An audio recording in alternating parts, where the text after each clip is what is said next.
Good morning students. हमने पिछले video में पादप ऊतक के विभजित ऊतक को कंप्लीट किया था। आज हम पादप के जटिल ऊतक के बारे में अध्ययन करते हैं। जटिल ऊतक है जाइलम और फ्लोएम। जटिल ऊतक क्यों कहते हैं? क्योंकि यह ऊतक एक से अधिक कोशिकाओं से मिलकर बना होता है, वह ऊतक जटिल ऊतक कहलाता है। जाइलम ऊतक क्या है और फ्लोएम ऊतक क्या है, हम दोनों का अलग अलग से अध्ययन करेंगे विस्तार से। तो जाइलम को सामान्यतः जो कहा जाता है उसे कास्ट भी कहा जाता है, कास्ट या वुड। जाइलम ऊतक को सामान्यतः कास्ट या वुड भी कहते हैं। जाइलम ऊतक होता है वो सामान्यतः 4 प्रकार की कोशिकाओं से मिलकर बना होता है। 4 प्रकार की कोशिकाओं से मिलकर बना होता है। पहले नंबर की कोशिका है उसे कहते हैं वाहिनिका। दूसरा कहते हैं उसे वाहिका। तीसरी जो कोशिका कहते हैं उसे कहते हैं जाइलम मृदुतक। जाइलम मृदुतक। और चौथी होती है वो जाइलम रेसे। जाइलम रेसे एक बार पुनः देखते हैं। जाइलम 4 प्रकार की कोशिकाओं से मिलकर बना होता है। पहला है वाहिनिका, दूसरे है वाहिका, जाइलम मृदुतक और जाइलम रेसे। जाइलम जो ऊतक है वो 4 प्रकार की कोशिकाओं में, तो वाहिनिका के बारे में पढ़ते हैं। वाहिनिका क्या होती है?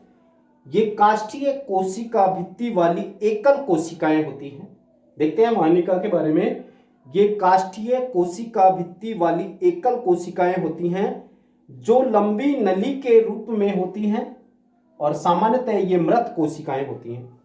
ये कोशिकाएं दोनों सिरों पर पतली होती हैं तथा इन कोशिकाओं के अंदर जीव द्रव्य नहीं पाया जाता है, अतः इन कोशिकाओं को निर्जीव कोशिकाएं कहते हैं। इन कोशिकाओं की कोशिका भित्ति होती है वो लिग्निन युक्त होती है, अतः हम कह सकते हैं कि जो वाहिनिका कोशिकाएं होती हैं वो निर्जीव कोशिकाएं होती हैं। इनकी कोशिकाओं में विभिन्न प्रकार के स्थूलन पाए जाते हैं, जिन्हें हम कह सकते हैं सर्पिलाकार हो सकते हैं, जालिकावत हो सकते हैं, वलयाकार हो सकते हैं, सोपानवत हो सकते हैं, गर्ती हो सकता है। सामान्यतः यदि वाहिनिका की यदि हम संरचना देखना चाहते हैं तो वाहिनिका की संरचना इस प्रकार से प्रदर्शित कर सकते हैं। सामान्यतः जो वाहिनिका की यदि देखना चाहते हैं तो इस प्रकार की जो कोशिकाएं होती हैं वो वाहिनीय होती हैं, किनारों पर पतली होती हैं और बीच में मोटी होती है। एक बात हमें इनमें वाहिनिका, क्योंकि हमें वाहिनिका और वाहिका में जब अंतर करना होता है तब हमें इनकी संरचना को समझना होगा। दूसरी जो कोशिकाएं होती है वो वाहिकाएं होती है। वाहिकाएं क्या होती हैं? इसकी तुलना में अधिक चौड़ी होती है। इसकी तुलना में अधिक चौड़ी होती है। ये बेलनाकार होती हैं तथा इनका व्यास में ये वाहिकाओं की तुलना में अधिक होता है। लंबाई में वाहिनिका की तुलना में थोड़ी कम होती हैं और इनमें विभिन्न प्रकार के स्थूलन पाए जाते हैं, जैसे होते हैं सर्पिलाकार स्थूलन होता है, जालिकावत स्थूलन होता है, वलयाकार स्थूलन होता है, सोपानवत होता है, गर्ती होता है। अगली जो कोशिकाएं होती हैं वाहिकाओं में, एक महत्वपूर्ण बात यह है कि वाहिका जो होती है जिम्नोस्पर्म व टेरिडोफाइटा में वाहिका अनुपस्थित पाई जाती हैं। यह एक जिम्नोस्पर्म का एक महत्वपूर्ण करैक्टर है। तीसरी जो कोशिकाएं होती हैं वो जाइलम मृदुतक कोशिकाएं होती हैं। जाइलम मृदुतक जो कोशिकाएं होती हैं ये मोटी भित्ति युक्त मृदुतक कोशिकाएं होती हैं जिनमें द्वितीय जाइलम अधिकता में पाया जाता है। तीसरी है जाइलम मृदुतक, चौथी है जाइलम रेसे। जाइलम रेसे जो होती है कोशिकाएं वो लंबी होती हैं, पतली व द्रवरूतक कोशिकाओं की बनी होती है। पुनः देखेंगे, जाइलम रेसे जो होते हैं ये स्क्लेरेन्काइमा या द्रवरूतक कोशिकाओं का बना होता है। ये कोशिकाएं लंबी, पतली व नुकीली होती हैं। सामान्यतः जाइलम ऊतक का जो कार्य होता है वो जड़ों के द्वारा भूमि से जल व खनिज लवणों को पादप के विभिन्न भागों तक पहुंचाने का कार्य करता है, इसलिए जाइलम को संवहन ऊतक भी कहते हैं।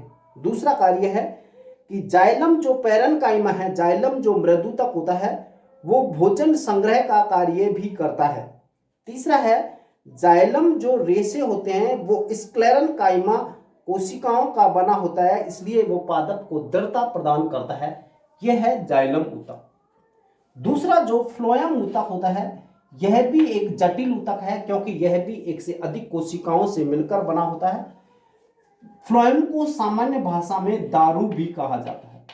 सामान्यतः जो फ्लोएम ऊतक है वो क्या करता है, पत्तियों में निर्मित भोज्य पदार्थ को पादप के विभिन्न भागों तक पहुंचाने का कार्य करता है। सामान्यतः जो फ्लोएम ऊतक होता है वो फ्लोएम भी 4 प्रकार की कोशिकाओं से मिलकर बना होता है। ये पहला है चालनी नलिका, चालनी नलिका। दूसरा है सहचर कोशिका, सहचर कोशिका। तीसरा है फ्लोएम मृदुतक, फ्लोएम मृदुतक। और चौथा है फ्लोएम रेशे। यह भी 4 प्रकार की कोशिकाओं से मिलकर बना होता है। सबसे पहले देखते हैं चालनी नलिकाएं क्या होती हैं। ये जो कोशिकाएं होती हैं वो लंबी तथा नलिका के समान होती हैं तथा इनकी कोशिका भित्ति पतली एवं सेलुलोज की बनी होती है। इनकी कोशिकाओं के सिरे एक दूसरे से संबंधित रहते हैं, अतः इन कोशिकाओं के बीच में स्थित अनुप्रस्थ भित्ति में महीन छिद्र पाए जाते हैं जो ये चालनी के समान दिखाई देते हैं, इसलिए इन्हें चालनी पट्टिका भी कहा जाता है। प्रारंभिक अवस्था में चालनी नलिका में केंद्रक पाया जाता है, लेकिन बाद में विलुप्त हो जाता है। दोबारा देखेंगे चालनी नलिका। सामान्यतः चालनी नलिकाएं जो होती हैं वो लंबी कोशिकाएं होती हैं, नलिका के समान होती हैं, पतली कोशिका भित्ति पाई जाती है, वह सेलुलोज से निर्मित होती है। इन कोशिकाओं की जो भित्ति होती है उसमें महीन सूक्ष्म छिद्र पाए जाते हैं, इसलिए ये चालनी पट्टिका भी इन्हें कहा जाता है। प्रारंभिक अवस्था में इनमें केंद्रक पाया जाता है और वृद्ध अवस्था यानी पूर्ण होने पर यानी वयस्क अवस्था में इन पर ये केंद्रक अनुपस्थित होता है। दूसरा है सहचर कोशिका। सहचर कोशिकाएं होती हैं, सामान्यतः ये मृदुतक कोशिकाएं होती हैं जो लंबी, सक्रिय, पतली भित्ति वाली व सघन जीवद्रव्य युक्त बड़े केंद्रक वाली कोशिकाएं होती हैं। दोबारा देखेंगे सहचर कोशिका में ये विशेष मृदुतक कोशिकाएं होती हैं जो लंबी होती हैं, सक्रिय होती हैं, पतली भित्ति युक्त होती हैं, सघन जीवद्रव्य पाया जाता है और इनमें बड़ा केंद्रक पाया जाता है। केवल सहचर कोशिकाएं एंजियोस्पर्मी पादपों में पाई जाती हैं। टेरिडोफाइटा व जिम्नोस्पर्म पादपों में सहचर कोशिकाएं अनुपस्थित होती हैं। और एक महत्वपूर्ण लक्षण और है, इनका निर्माण फ्लोएम प्रारंभिक कोशिका से होता है। तीसरा है फ्लोएम मृदुतक कोशिकाएं। ये सामान्यतः मृदुतक कोशिकाएं होती हैं जिनमें विभिन्न प्रकार के पदार्थ जैसे श्लेष्मन, टैनिन, रबड़ क्षीर, मंड, तेल आदि पदार्थ उपस्थित होते हैं। चौथा है फ्लोएम रेशे। फ्लोएम रेशे जो कोशिकाएं होती हैं ये स्क्लेरन काइमा तंतुओं की बनी होती हैं। ये पादप को दृढ़ता प्रदान करती हैं क्योंकि इनकी कोशिका भित्ति में लिग्निन उपस्थित पाया जाता है और इनमें साधारण गर्त उपस्थित होते हैं।